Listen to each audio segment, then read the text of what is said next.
Generation 1. B1 of your page.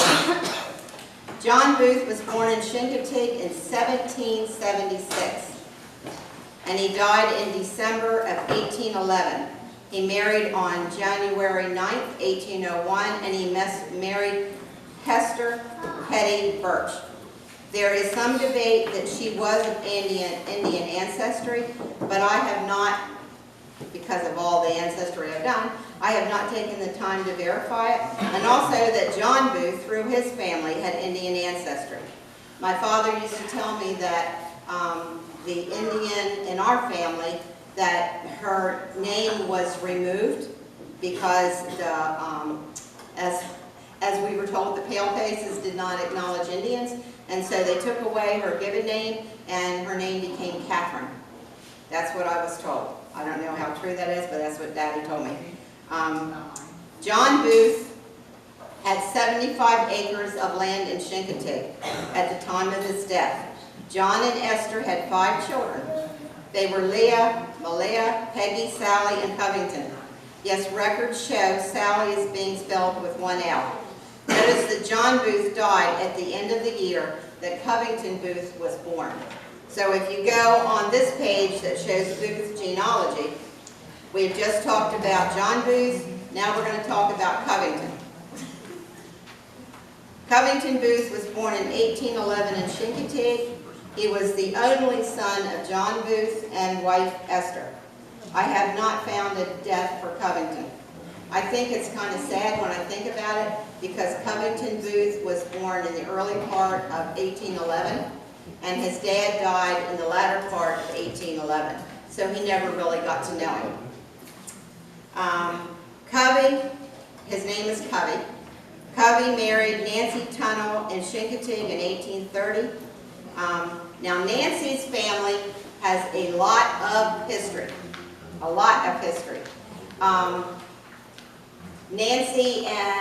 Nancy's family has a gentleman by the name of John Jones. If you go to Assateague Island today and you go to the Assateague Bridge, he will be buried there with his first wife, Rock, in a cemetery, and explains where it is. I'm not going to go over it, you can read it. But he and Rock have their own tombstone, and he is very well known in Virginia history and in history books in Chincoteague, because he was the first lighthouse keeper, and he was the first Coast Guard in that area, and he risked his life many times to save people who got shipwrecked, he and his partners. And so we have somebody very well known and respected that risked his life many times over. And once again, if you're in Assateague and you go to the Assateague Bridge, the directions are here how to get to see him. And Assateague, his name is Assateague. That was his given name in honor. And so John Assateague had 8 children. I'm not going to go over all of them. You can read them. The next in line for the Booth generation is Daniel Booth. Daniel Booth is next in line. So if you go to page B3, go toward the bottom. No, I'm wrong. Let me see. Generation 4. Generation 4. Yep, go to the middle of the page. Daniel Booth, from which our line descends, because Covey Booth had 8 children. Daniel Booth was the second child.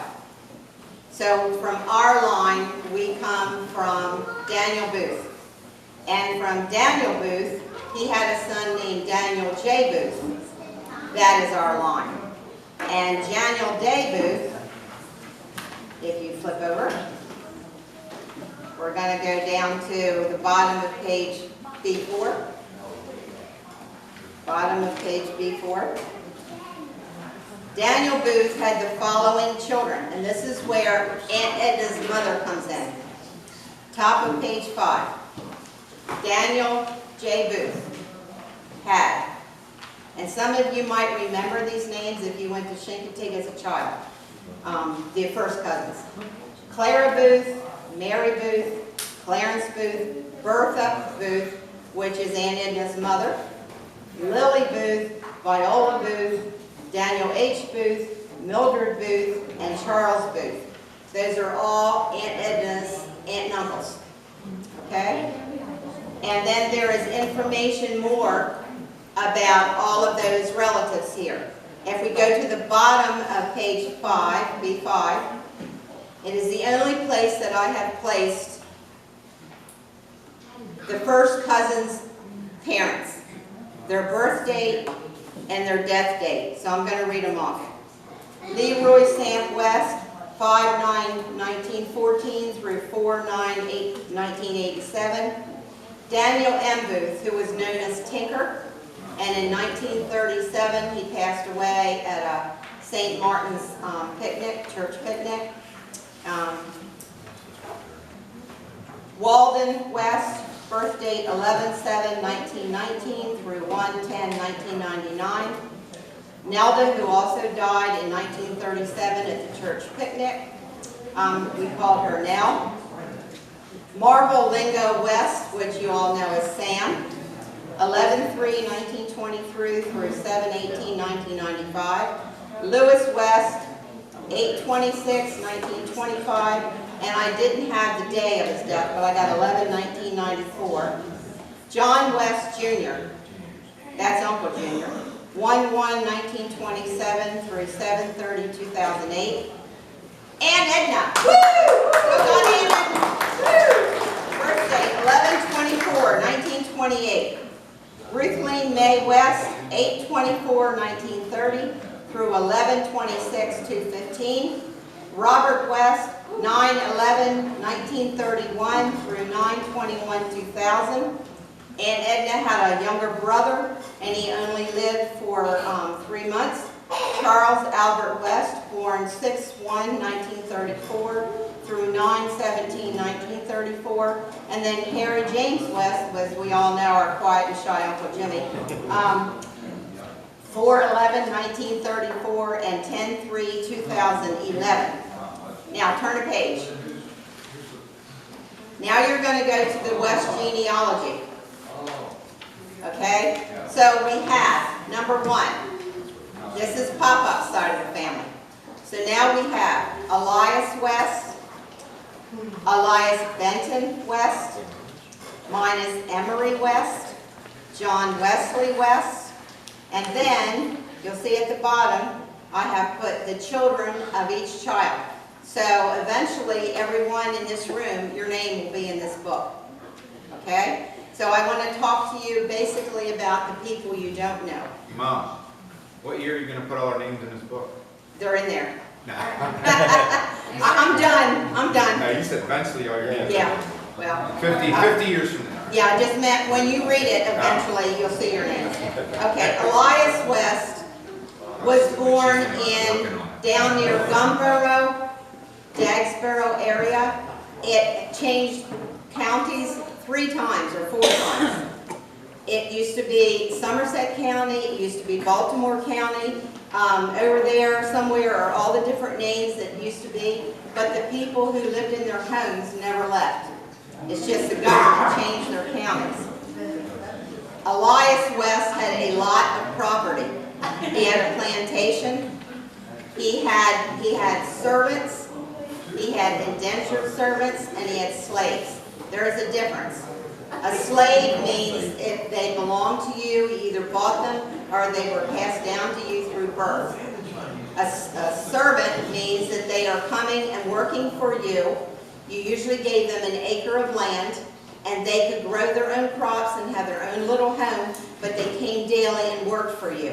An indentured servant, which we're going to go to and find out that our pop-up was one. An indentured servant is a person that is given to another family because the family they live in cannot take care of them for one reason or another. They work for those people until they're 18 years of age. They get food and clothing and lodging. They earn no money. but they have logic. So, Elias West married, I'm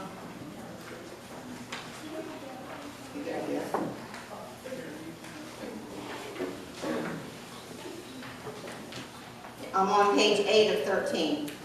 Our West ancestry begins with Elias West, who were born in 1730 and died in 1820 in Sussex County.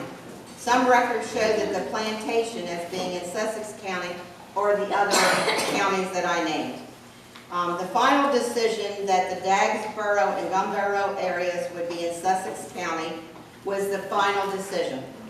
Elias grew up on a plantation in or around Dagsboro, and he lived on 74 acres of owned land just by himself.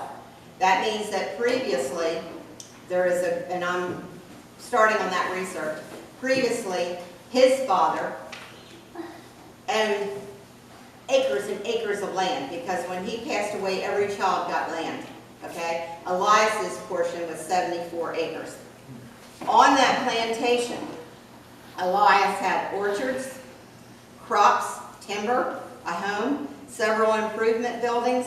One smaller improvement building probably served as a home for servants. Some of the West back in the day did have slaves. They weren't just all white, they were Indian, as well as black. And some of them even had white slaves. I am proud to say that our West ancestry, I found petition after petition after petition, where they had to petition the governor and the government, in fact, because they wanted no slaves. They did not want to be able to pass a person down to your family member. So they are well known for being strong advocates of no slaves, and when they had the opportunity, they released the slaves from their care and gave them an acre of land. So for all of us, we can be proud of that.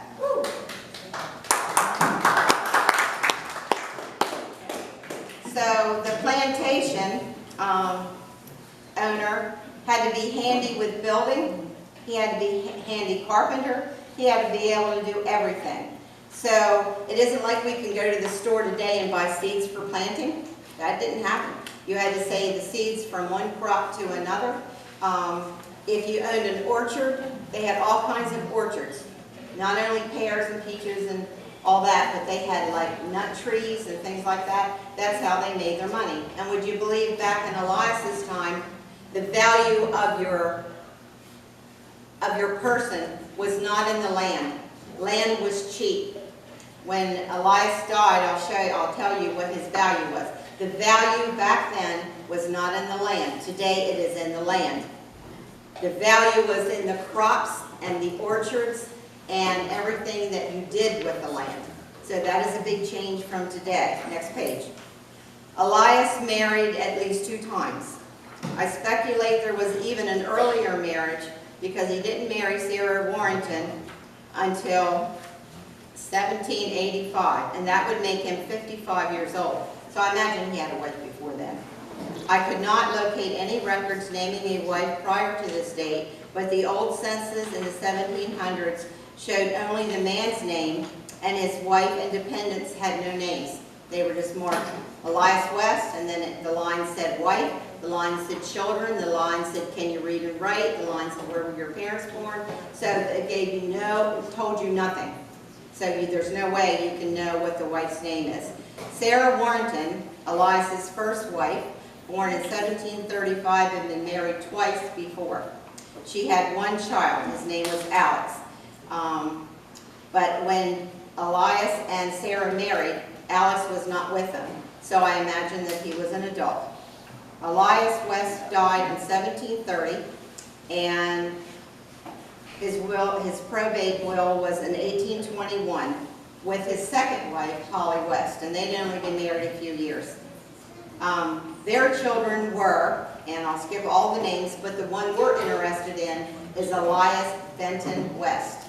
Okay? So we're going to go down. Elias Benton West was born in Delaware, 1802, and died in 1860. Now this is the part that was really interesting. I had so much fun with this part. it said that he was a shingle maker. Well, you're a shingle maker and you're living in the 1700s. How the heck do you do it? How do you do it? Well, this is what they did. They went over to Trap Pond, what is now known as Trap Pond, and they had cypress, oodles and oodles of cypress trees. And they would dam off a cypress tree, go way down, chop that tree down, chop the bottom half of the cypress that had rotted and petrified, and use that to make shingles. The rest of the tree was primed, and it was used for the outside of homes or the inside of homes. So they didn't waste a thing. All of the cypress greenery was used as roads, 2 feet thick. Because back in the day, you were in a horse and buggy and you had it laid heavy with wood. How are you not going to sink? Especially when you're in the swamp. So our forefathers were highly intelligent. They took these cypress leaves and piled them up and mashed them down, and because they were petrified, they provided a way for people to travel. Very intelligent, you know? You and I wouldn't think of that, at least I wouldn't. So anyway, that's what he did as a living. He was a shingle maker and a carpenter. So then we go down to Elias's children. This is where it gets really interesting because in Ancestry, there's 5,000 Elias B. West. There's Elias Burton, who's born a year before or a year after. There's oodles and oodles of Elias West. So it took me like probably 5 or 6 months to find the right Elias Benton West, because it had to be the right father. And then I had to see their siblings. I had to make sure the sibling was a sibling that I knew was in our family. And I knew that I was looking for minus E because he's buried at Riverside. And so I knew I had to connect all of the dots. And it sounds so darn easy. Well, folks, it's not. It's really, really hard. So anyway, now we're going to go to minus and see what's going on with him. So we're going to go down to Minus was an interesting chap. He was very interesting. He had 3 wives. And that was not unusual. Because if you got married and you had children and your wife passed away, who's going to take care of all your children while you're out doing your shingle making or your farming or your cropping? Who's going to take care of those children? So you found someone to marry. And what might happen, you might bring that person's children into your family. So what finally happened is we have Minus married Hetty first.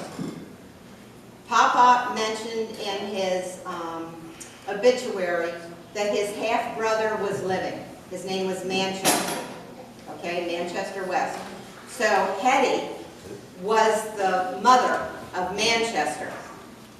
For some reason, Minus divorced Hetty, and next he married Nancy. Minus was 55, Nancy was 35. They had his children, her children, and our children. In that mixture came James Henry Sampson. We're all familiar with that name. And we have a lot of other names. Then Nancy died in, I think it was 1882. In 1884 or thereabouts, Minus married again. And this time he married Martha. And Martha is the father of John Wesley West, who married Bertha May Booth. And to him was born John Wesley West and his sister Sally, S-A-L-L-I-E. And when Martha passed away at a young age, Minus was already like in his 70s when he had them. And so what happened, Minus went to live with his son, James Henry Sampson, and his 2 children. Pop-Pop was born in Whitten, Maryland, and Pop-Pop's Pop-Up and Sally were given to relatives on a plantation where they became, so Minus went to live with his son, James Henry Sampson, and Pop-Up, which is John Wesley West, and his sister Sally went to live with the Purdues, and they were indentured servants. Pop-Up could read and write and had gone to school till 2nd grade. I had no knowledge of if Sally could read or write, because Pop-Up went to live with John Sampson in, I think it was 1900, and thereabouts is when, well, let's see, John Wesley was born in 1888 and Sally born in 1892, so I think it was the 1900s, and so our Pop-Up was 11 years old, and Sally was 7, and they became indentured servants at that young, tender age. And they worked for the Purdues until Pop-Up was 18 years old, and he left, leaving Sally with the Purdues, and he became an oysterman in Chincoteague, Pop-Up did. Sally, at the age of 18, went to live with a different family, and she stayed with them until she was 18. I've not been able to find anything else on Sally, nothing. And Edna told me that she thought Sally moved to Philadelphia or New York. I am far from getting into New York and Philadelphia's history. So that's generally about the family history. I will tell you that my life has been in the archives, it has been in the cemeteries, it has been in the history books, it's been in the libraries, it's been on the computers. There is tons of information that I didn't give you because it's so boring just to sit here and read it. But there's tons of information here. The first genealogy book I ever did was this one. It's here. If y'all didn't look at it, you're welcome to. The second book I did was this one. And the last book I did, which you don't have copies of everything, I couldn't afford it, is this book. And it has all the history, all the proven facts, the records, the ancestry, the wills, you know, everything. So that you will know, without a doubt, that the information I give you is not fraudulent. You can trust it. You can give it to your children. You can say, if you want to do a history, this is factual. The only thing I can tell you is in this book, I did make some errors. One of them would be Denise's daughter-in-law. I spelled her name Courtney, C-O-U-R-T-N-E-Y. If you remember, it's C-O-R-T-N-E-Y. Yeah, and I have that Aunt Edna married Walt Johnson, but I didn't put Dennis, you know. So, and I am particular because I'll tell you why. When you have the incorrect spelling of names and you're doing ancestry, you can spend months on falsehood. So, you know, it's like if somebody looked up me, D-O-N-N-A, they would get my cousin by marriage to do it because I'm D-O-N-A. I don't have 2 N's in my name. So names are really particularly important when you're doing genealogy. Birth dates are important. Yes? And we just found that Randy has a granddaughter who was born in 1905. 1904. Yeah, 1904. Really? And it said Emma, born 1904. Well, Emma wasn't born in 1904. What was it? 19 what? It was probably 2000. Probably 2000. 2004. It's 2004. So you will find, because of the very tired Dona Sapp, there may be things that don't look just right, and you're welcome to give me a call and say, hey girl, I found a mistake, and I'll say, oh, thank you, and we'll all correct it together. But I thank you all for coming, and I hope you will enjoy everyone and each other. We have takeout platters where we don't have a time limit. We can stay as long as we want. Please enjoy one another, okay? Because I don't know how many indentured servants.